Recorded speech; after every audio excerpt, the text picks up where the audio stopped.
This is my Xtreme Onechunk Ironman, a game mode in which you complete each and every goal in 64 by 64 squares called chunks. Last time we completed Motherlode Mine, obtained a Dragon Warhammer and eventually rolled the Piscarilius chunk that requires 99 construction. And these are all the required tasks in the chunk.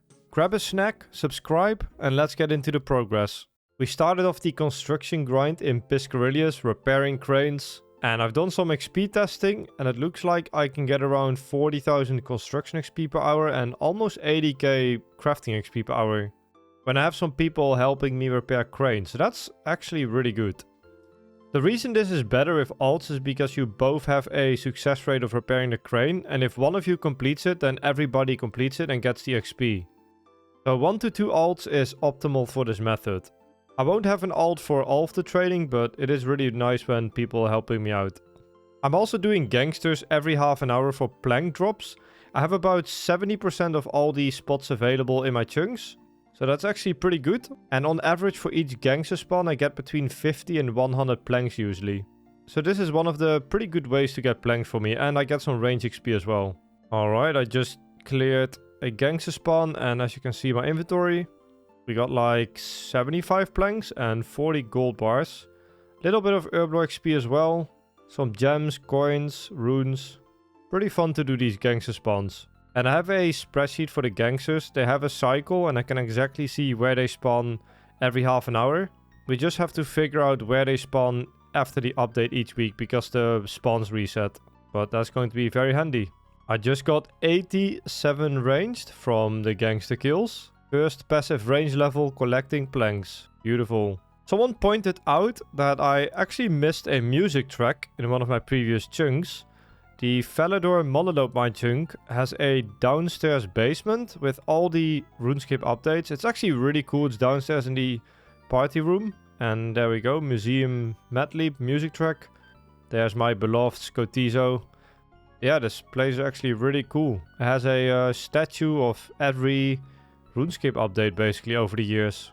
Something else I want to check out is this manhole, and we get another music track. And there are a couple shops here, I believe. So let's take a look. Alright, we have a general store, but there isn't anything new here. And browsing this shop is a diary task. And I think we have a fishing shop. Yeah. So this was one of the locations I was gonna be able to get a big fishing net, but I got it from the little island. But yeah, I do have a fishing shop in Port Sarim, so nothing new here. But neat little location for some shops. And there's a quest, but I won't be able to do it yet. And there's one more diary task. I have to do the thieving method, which I've never actually done before. Can steal some from this with the lockpick. There we go. And then bring this to the guy. Alright, pretty good XP. And that is a hard task, I believe. Nice. I believe that's all the diary tasks completed, so back to construction training. I love learning new things and methods, that's why today's partner is perfect, Boot.dev. Boot.dev teaches you how to code in a variety of different programming languages, and it does this by keeping coding interesting and gamifying the process. In Boot.dev it's easy to understand. You get a lesson here with a description on the left, and on the right you solve it with the information you get. If you get stuck, you can use Boot the Wizard for help by asking a question. So let's try that. Alright, I think I know the answer. And there we go, we get some XP for that. The best way to learn coding is to write a lot of code yourself, which is what Boot.dev is all about. Boot.dev has honestly done an amazing job to make that engaging. I've done some lessons and it really feels like a progression ladder with numbers going up, just like RuneScape grinds. So go to Boot.dev and try out their courses for free. Use my code Verf to get 25% off your first year if you choose the annual plan. And thanks to Boot.dev for partnering with me again. There's level 49 Slayer. I've been grinding planks on Entrana. This is another way for me to get planks. And my main method of obtaining planks. There is a 2 plank spawn on Entrana. And I can get around 600 planks per hour picking those up. I need a total of, I believe, 110,000 planks. I already had a couple from Implings and Gangsters, but I do need like 60,000 more planks at least. So that's going to take like 100 hours of plank collecting. Just hit 60 construction and with that 1950 total. 50 total levels and we are 2000 on this account. That's crazy. We are getting around 50,000 construction XP per hour right now. We are a little bit over 60. And the first mission is going through all of my oak planks. I've had over 40,000 oak planks from the eclectic impling grind. Back in the day doing the hunter grind at Puro. And I'm really happy I got this method because I can actually use the planks. I've also collected over 20,000 normal planks from Entrana. And at this point, I'm just gonna go start trading like crazy and get some really high levels. Just got 92 crafting, halfway to 99. There we go, 70 construction. Got a bunch of unlocks. Level 94 crafting, 5 levels to go. 80 construction, beautiful. I'm already getting over 60k construction XP per hour. The XP scales based on your level, so at level 90 I should be getting like 75k an hour. It's gonna be nice. Alright, we are down to 20,000 oak planks, making some good progress. 82 construction, that is a bunch of unlocks and 1975 total. Beautiful. Gonna be so sick when I get the stonemason shop and I can get all the construction POH upgrades. I don't have a saw yet as well, but yeah, it's gonna be crazy. Here is a clip of the last grid master task that I had to complete. I completed the board on the Chunk account. I love to do the temporary game modes, but I didn't decide to make any videos this time because I just felt like all the videos were kind of the same. Like everybody did the same thing, there were no specific routes. I literally cheesed the heck out of every boss with the, you know, the power-ups and the relics. I've never done like Colosseum, Doom, Yama, Desert Treasure 2 bosses, but it literally didn't matter. I just had to spend like 3 hours learning the Whisperer boss, and the rest I was just able to super cheese with all the gear, so I didn't find it too interesting to show. But I did complete it. I completed Dragon Rank on this account, and I've also completed Gridmaster, so I will be completing all the temporary game modes on this account. You know, it's an Xtreme Onechunk. It's not, you know, it's not a rule to do everything, but it's just kind of cool to get like the completionist stuff out of the way. Once I get Lumbridge and Varrock, we can claim some cool rewards on this account, so that will be really nice. I'm actually one chunk away from Lumbridge, and I will be able to claim all the League stuff from the League shop, so that's gonna be awesome as well. But yeah, that was basically my Gridmaster progress. Decided to show you guys because I did play it. Alright, first level back, level 95 crafting, 4 levels to go. There we go, big level 85 construction. Can make a bunch of cool stuff again. And the levels are starting to look pretty good. Level 96 crafting, getting closer to 99. Level 97 hunter, beautiful. 1 million for a level now. Alright, 2 levels to go. These are some beastly levels. Finally, we have used all of the oak planks. I've had over 40,000 and they're all gone. Making some extremely good progress here. These clips are probably going really fast for you guys, but yeah, that took a while. I think I'm gonna use the normal planks next.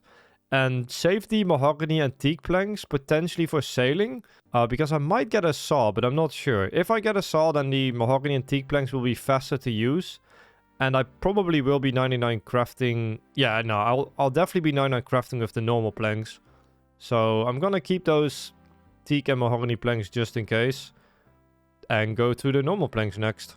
Okay, I still kind of have a problem. I made a video recently on my second channel explaining the construction situation. This grind has become a little bit harder since sailing. I basically can't buy nails anymore. Every shop has no stock. Whatever world I hop to, it's normally there's 500 of each type in the shop, and now there's like nothing. So little bit of an issue. Hopefully it calms down towards the sailing release, or I guess after worst case scenario. But yeah, there were even people in PvP worlds waiting, so little bit of a desperate situation here. There we go, 98 crafting. We can make Zenite amulets. Beautiful, just 1 level to go. And we got the first 99 out of this grind. There's level 90 construction, beautiful level. At this point, I'm gonna be flying through the grind, 90 plus. Construction, just 9 levels to go and we are done with the chunk. Another level, 91 construction. We're getting really close to finishing crafting now. There we go. Under 10,000 normal planks left. All those Entrana planks are paying off. I kind of forgot I had all this Stardust in my bank laying around.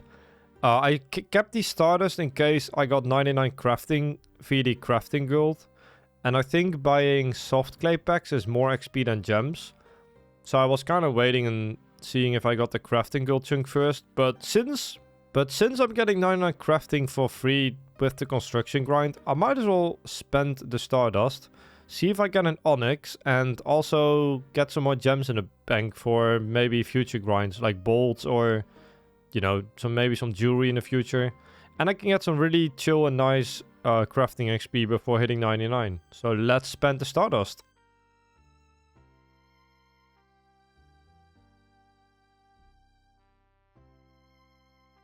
Okay, 100 plus dragon stones, 500 diamonds and a few thousand of the other gems. That's actually a lot more than I thought, which is beautiful because that will definitely get me 99 crafting and maybe help me in the future. So let's go and use the gems. Just gonna sit here in the bank and get some insane XP per hour for chunk account. Definitely have to not get used to this type of XP per hour. I mean, even with rubies, I'm getting 200k plus an hour. That is amazing. I completely forgot how good it is to just AFK gems. A very important 99. I probably saved like 300 hours getting this passively, so that's kind of insanely nice for this account. A byproduct of 99 construction. Get it. Second time getting this 99 in the game. There we go. 99 crafting on the chunk account. Let's go. You're now master of crafting. Yes. Let's go. That looks so good. That looks so good. Basically, this is basically the halfway point. So we have a little bit of grinding to do still, but that is so nice. And there we go. There's another level I wanted to get. 92 construction, the halfway point of completing this chunk. And we are at 99 crafting and 92 construction now. I have a few thousand regular planks left. And I'm keeping the teak and mahogany for sailing. I believe I need to gather around 34,000 more planks. So that's what I'm going to do next. We're going back to Entrana for another little plank grind. I think I have to pick up planks for another 50 hours or so. So that's my next goal. Get the last planks and then speed through the last construction levels and roll new chunks. I'm extremely excited for the new chunk rolling because I am going to include sailing. I will be making a video talking about sailing in a few days from now. Talk about everything regarding the chunk account and the sailing update, so stay tuned for that. All this footage took a few hundred hours to collect, so hopefully you enjoyed it. And I'll see you guys soon with another video. Have a nice day. Oh, and like and subscribe. It really helps out.